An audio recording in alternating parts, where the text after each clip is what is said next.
And thanks so much for coming. I know we're getting to the end of the day here. I'm a local freelance software developer, and I'm just going to dig right in with a story. And so one of the things that I do is a iOS app called Remembery, which is a diary app that sort of links into all your social media to help you remember what you did.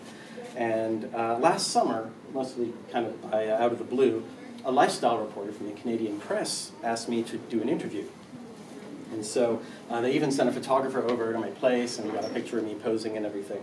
And a week later, the story showed up on the Canadian press. And that meant it got syndicated to all sorts of websites and newspapers all across the country. So there's a Google search, you can still see it from all the different places. It was in the National Post, it was in the Ottawa Citizen. And this got, a fair bit of attention for the app, and naturally spiked my sales quite a bit. Now, the App Store doesn't tell you the specific sales that you're making at the time that they're happening. You don't get those numbers until the next day. But what they do update is they update your rankings in the App Store by the hour. So as you're looking at things are happening in the App Store, you can sort of see your rankings moving up and down and get an estimate of sort of roughly how you're doing sales-wise. So I regularly checked the charts. And at some point during the day that this went, here is the top paid iPad apps, lifestyle iPad apps in the Canadian App Store. And there I was at #1. I was actually doing better than Tinder. And if you look at top grossing, and if you look at top grossing, there I am, I'm #2, just under House and Home. I'm above GQ. I'm above Cosmopolitan. I'm bigger than Oprah. So, and in fact, the software that they use for the iTunes Store is very similar to the software that they used for the, the App Store is very similar to the software they used for the iTunes Store. They sort of copied a lot of it over. So their charts are very many ways the same kind of thing. So look who's charting on the music store. So this is just from earlier in the week. Look, okay, we got Ed Sheeran, we have Bruno Mars, we have Taylor Swift, Meghan Trainor, and in fact, down at #6, 5 below where I was when my app went big. Paul McCartney and Kanye West playing together. Okay, so I'm 5 steps bigger than the two of them combined, right? So I'm bigger than Kanye, right? So the next day came along, and I finally got my actual sales numbers. Sold 46 copies. This is over that following week because there was a bit of a trail, and I made $327.07, which is certainly nothing to sneeze at. However, it's not exactly retirement or Kanye money, right? And part of the reason is that I was charting in the Canadian iPad Lifestyle App Store, which means it was a subset of a subset of a subset of a subset. But I'm big in that little tiny subset of a subset. And this is the kind of thing that's been happening to me a lot in the last little while. And this is sort of what I want to talk about in this. It's the idea of microfame. And I used to just be a software developer. I'd work for clients. I'd sit at a desk on a computer and type all day. And then a bunch of things happened in the last few years. I got onto Twitter, which is a part of it. I moved to Halifax around the same time, roughly, and started having to build more connections and try to figure out what's going on in the world and get a name for myself. And I also started having products. So I had Remembery. I started building apps. I also did a little website called Starship Start Here, which you may have heard of, which was a spoof on Ship Start Here, but with spaceships. And that was sort of, it's only funny and it's only really working if it's getting repeated around and going viral. So I spent a lot of time working on sort of getting reflection on how these sort of fame works and how attention and building things works. So my products depend on public awareness. My ability to get clients and build a lot depends on public awareness. And Starship Start Here isn't any fun without public awareness. So in many ways, I'm building my personal brand. And I'm sort of obligated these days to actually have a picture of Shingy when I talk about personal brand, because it's now the official personal brand mascot. AOL's digital prophet. So it's about building your personal brand. And it's not just for social media mavens and freelancers and people like that anymore. Basically, anybody who's on a public-facing social media thing, like Twitter, Instagram, Tumblr, in a way, you're dealing with the public. These are public access things. Facebook, not so much, but these are things where you're dealing with an audience. And even if you're not maybe as intense about it as Shingi here, you're all dealing with certain aspects of fame. So, what is fame? And I've thought a lot about this, and I went back to the history and looked at all sorts of etymology, and the simple version is basically being known by people that you don't know. And so, quick show of hands. Who here is on some kind of public social media platform, Twitter, Instagram, etc.? Okay, awesome. Who has at least 100 followers? And this isn't going to be a popularity contest, just sort of getting a sense of it. Who has at least 500 followers? Okay. Who has at least 1,000 followers? I know that's just a thing. Who has, so anybody in the room with more than 5,000 followers? Okay, okay, close. Depending, you can add all your different feeds together. So yeah, so that's a sense of, these, and you're dealing with an audience, and you don't necessarily know all of them, right? So this is you're dealing with aspects of the kind of fame that is sort of a new thing for just general folks in the public to deal with. So let's do a quick history of fame,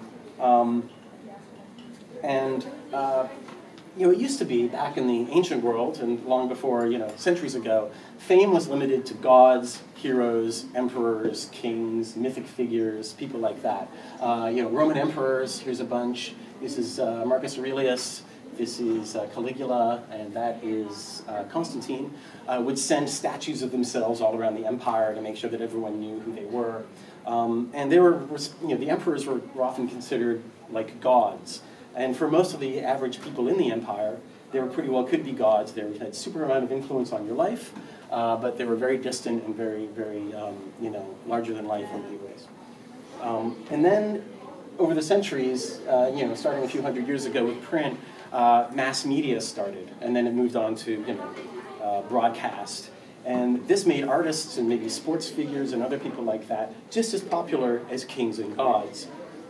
Broadcast media also was built around big content owners, and as a sense of industrial scale, it was much easier to take a few people and make them really famous and broadcast their fame out to millions and millions of people. It was much easier to do that to have little regional fames everywhere. And so you get people like Frank Sinatra, the Beatles, Nirvana, Brad Pitt, Tom Cruise, Michael Jordan, Katy Perry, etc. And there's a corporate fame machine built around this. Very few people get in, but once you're in, you get the whole shebang.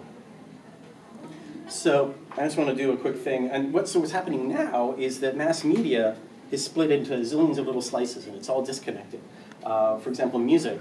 Back when I was growing up, back in the old days, there used to be sort of three different kinds. Basically, you listen to one of three radio stations. So it was the pop station, the rock station, and the alternative station, and that was it. And sort of who you were was based on whether you were listening to one of these three. Now everybody sort of has their own, there's as many genres as there are bands, and this is really splintered out. So don't shout out the name, but who here knows who this is? The music critic does, okay. Anybody else have thought of this guy? You sort of want to punch him because it looks like he's, anyway. This is Avicii. He had a hit a year or so ago with Wake Me Up, which was the second most streamed, he was the second most streamed artist worldwide. It was a massive EDM hit. And only the music expert here actually knows who he is. So that's a sign of how splintered music, the music world and the greater cultural world is. If this guy walked into here, he'd just sit down and nobody'd be freaking out because everyone would know who he was.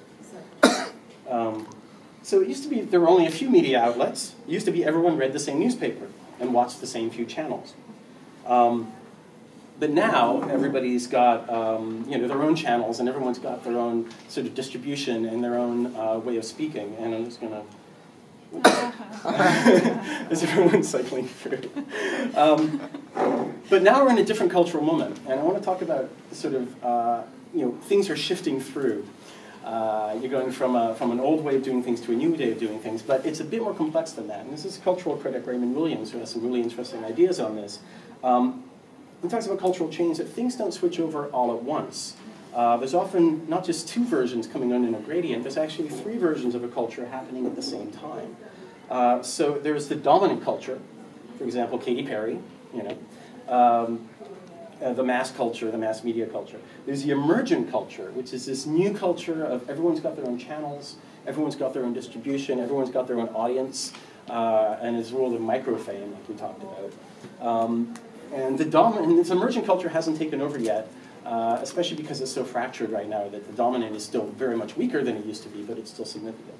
And then the last is the residual culture, which is actually the leftovers from much, much earlier that are still part of our own sort of lower level psyches.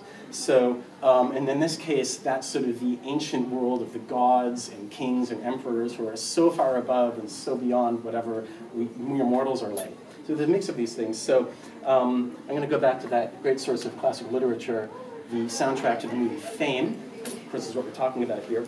So the theme song, sung by Irene Cara, is basically the voice of the character who's going to performing arts school, and she wants to learn to sing and dance and make music, and basically, if she does really well, she'll be the next Barbra Streisand or something like that. But think about the lyrics. Fame, I'm not going to sing, trust me. I'm going to live forever. I'm going to learn how to fly. I feel it coming together. People will see me and cry. I'm going to make it to heaven, light up the sky like a flame. I'm going to live forever. Baby, remember my name. Basically, she wants to become a god. She's going to fly. She's going to live in heaven. People will see her and despair. So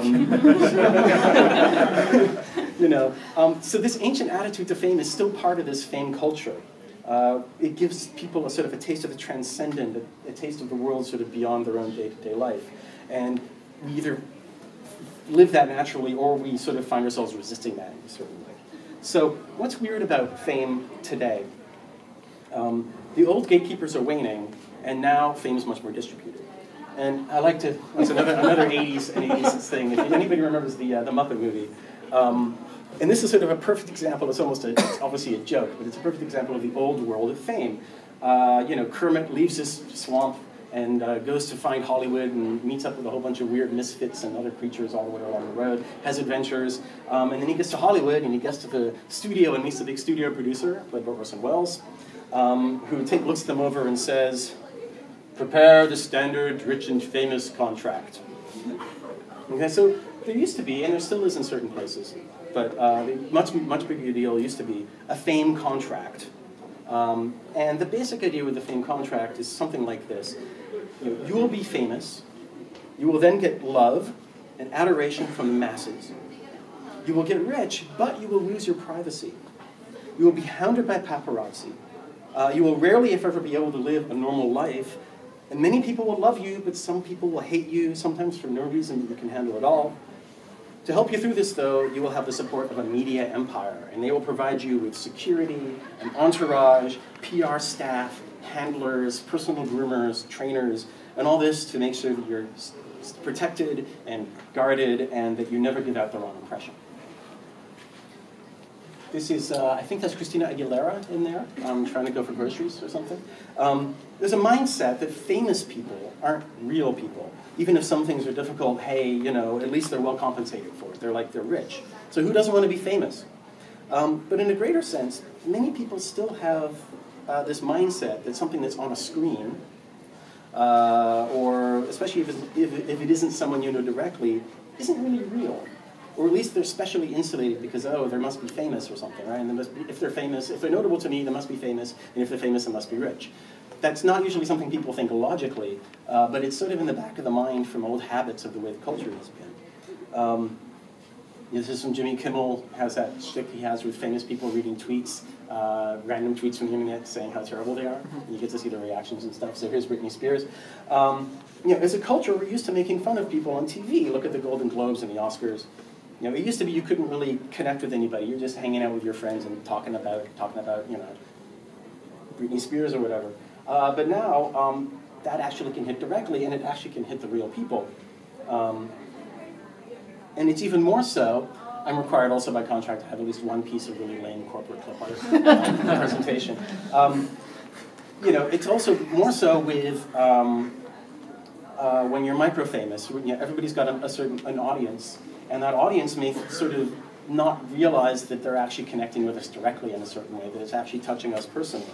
Because it's immediate input, many people just subconsciously assume it doesn't really exist. So this is a very slight version of the kind of thing that happens. In spring 2013, I had a real break for Remember. I got to do an interview on App Central TV, which syndicates nationwide, and it's popular online and even syndicates in the US. The interview was a total of 3 minutes with Emma MacArthur. I think I did pretty good. I had a little nice sales spike and everything. But basically, this is the only feedback that I got. Which, if you can't see, dude, you look like you just rolled out of bed on App Central the other day. Hashtag carry a mirror and a comb. Now, and obviously, I'm on Twitter. I'm really obviously a grown-up, normal-looking white male, and I'm really non-confrontational. I'm mostly passive-aggressive and snarky on Twitter. So I am probably the least harassed person on the internet, period. But even then, I still get these things. So quick show of hands, actually, again. So who here has sent a comment to somebody they don't know on social media somehow? Who here has received a comment from a stranger on social media? Exactly. Who has received a nice or good comment from a stranger on social media? Who has received a not so nice comment from a stranger on social media? How many this week have received a not so nice comment from a stranger on social media? So it's today. And so this is sort of this world that we're living in. We're getting all of this. We're getting exposed to lots of people, but we're not necessarily being filtered in the same way. There's always a small percentage of the world that's just mean or actually psychopathic. And estimates are between 1 and 10% of the population is at least mean, if not actually evil in certain ways. That means if you have 1,000 followers, you might have between 10 and 100 people following you who might, if you say the wrong thing, will just jump down your throat or just randomly decide to hate you. And of course, it's human nature to ignore the good stuff and only focus on the bad, because that's how we're built. The other difference from the old days is that everyone on Twitter is now on a broadcast network. And you might be thinking you're talking with your friends, but the entire world is potentially listening. It takes just one really stupid tweet to go viral and basically completely ruin your career. I don't know if you remember Justine Sacco from about a year or so ago. Tweeted this on her way to Johannesburg, and then got on an airplane. Yeah. And by the time she landed, she'd become world famous and had also been fired. She says that she was sort of joking and trying to make a comment about race relations and health in South Africa, but that doesn't really work on Twitter so well. That's my biggest concern. I'll do something really stupid and it will go super viral and ruin my life. And another thing that's weird about fame today is it now has an exact number. And in fact, this came out last week. I just found out last night, actually, that Twitter has analytics for everybody now. You just go to analytics.twitter.com, and you get the full. I did analytics for ads, but only for the full analytics for everybody. And there's, you can see there's 232 exposures. There's 21,000 exposures for a tweet I did about Field of Dreams. Then back to 157. But now you can actually see specific numbers of exactly how famous you are, down to the individual unit. And you can see the exact influence on a specific thing you said versus another thing. Not just I'm sort of famous, but I was famous for these 140 characters. This went a few weeks ago. So, and this brings up another thing. Once you actually have the numbers, you can find out some more interesting things about fame. This is very meta. You should be able to take a picture of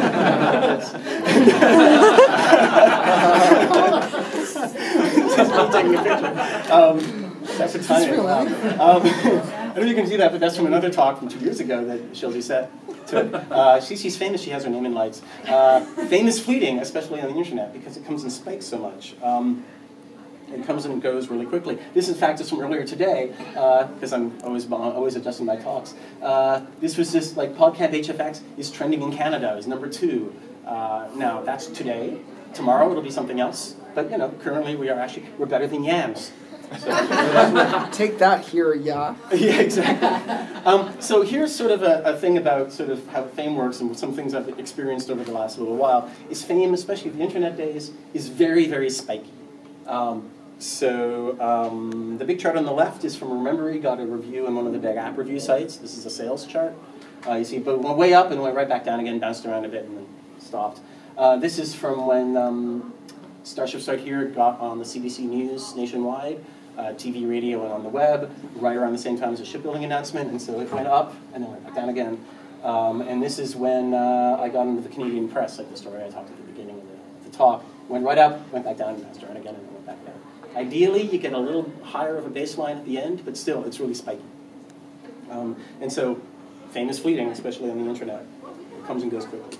So this is sort of this world of fame right now, and sort of it's kind of grim. There's psychopaths out there who want to bring you down. You get all the lack of privacy and the exposure. You don't have a PR firm who can handle that for you, and it looks kind of terrible. But so the old world of gatekeepers and the old world of the establishment is sort of falling apart and crossing away. And that's bad in certain cases. But for every bad thing that goes away, there's also opportunities. And I can't see if you read this. There's an old Far Side cartoon.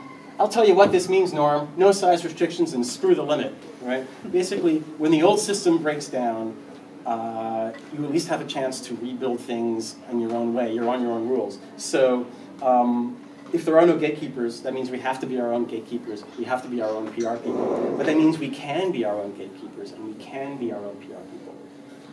So in many ways, it's up to ourselves to sort of handle our own fame and enhance our own fame as needed.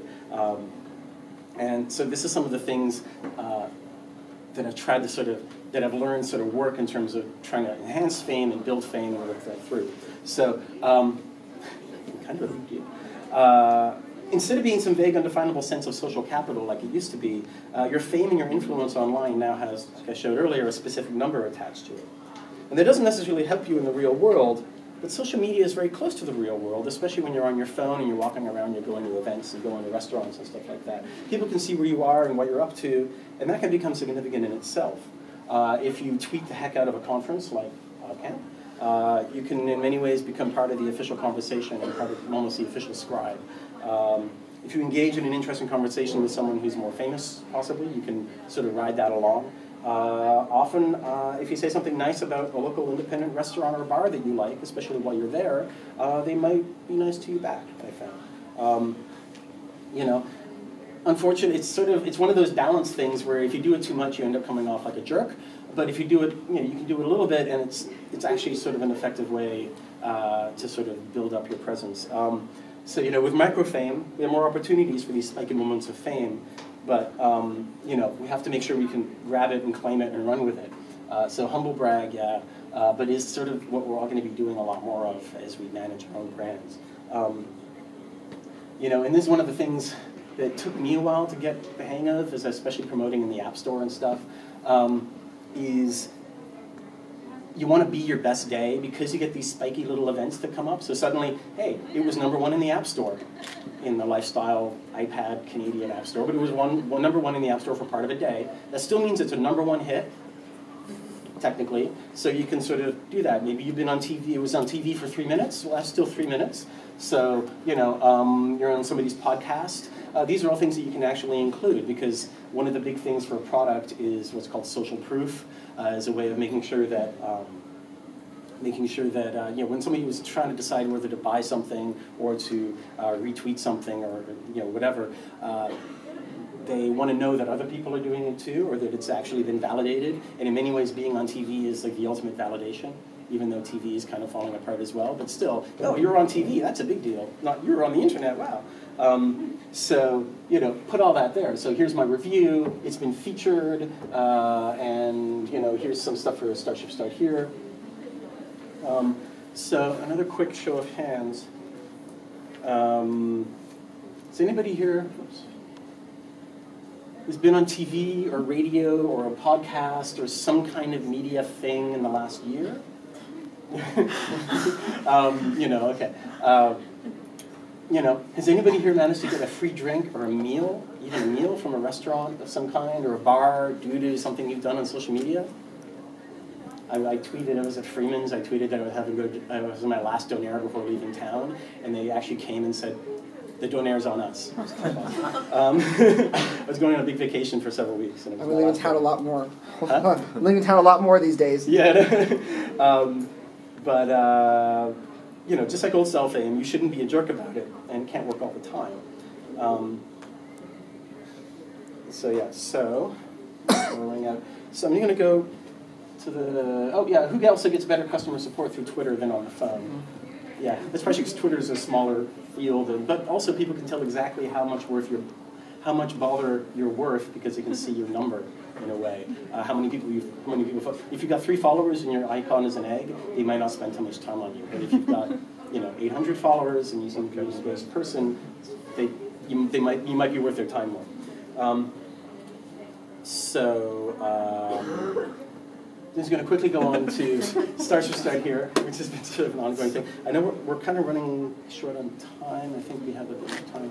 We're going over a little bit. Sorry? I think we're going over. Everything's going over. 3:30 is the next thing downstairs, yeah. right? So I'll give it 10 minutes. I'll wrap things up quickly. Anyway, so how does one get microfame? And this brings me to Start here. This started as a silly spoof of the popular Ship Start Here marketing campaign from 2011. Those banners and posters and the logo, they looked kind of a little bit like this, were everywhere. You could not avoid them. So it was just crawling out to be spoofed. And it started out as a stupid idea one night. It just got way out of hand. It was so much fun, and it got lots of attention. And I'm a big science fiction nerd, so it was kind of just turned out to be an awesome thing to do. And one of the things that I did is to keep it fresh, is I would constantly see things in the news, current events, and I would sort of ride on those. And so this came out, like I saw the new Star Wars trailer that came out a few months ago, and they just needed to be skimming across the harbor because why not? I still love that picture. But this led to doing these pictures almost daily sometimes and seeing which ones really took off and which ones didn't was a really good sort of quick education in how social media works and how to get things to go viral or not. Here's one that sort of has the trilogy of how, and this is one of the things I learned, is you can ride on other things that are popular and famous and sort of roll with them. So we have the Ship Start Here thing, which was hugely famous at the time. We have really popular local MP, Megan Leslie, who's also a Trekkie, but this is actually the Photoshop Trekkie I found her. I also have the Starship Enterprise, because, yeah, and, of course, the library that we're standing in right now. These are all things together, is a whole, like, not even a trifecta, a quadrifecta, if that's a word, of different things you can ride along, and this kind of got quite popular. You can also, that's what I like, this is my favorite thing. One of the other things that's really important, and this is a really key thing for especially microfame, is you're not going to be globally famous. You're not going to be necessarily famous to millions of people all around the world, but you can be locally famous. And you can then, in that way, you can actually ride local events and local fame. This was sort of a spoof on the Halifax branding, the rebrand, which reminded me of Alien, like the letters at the beginning of Alien that come in.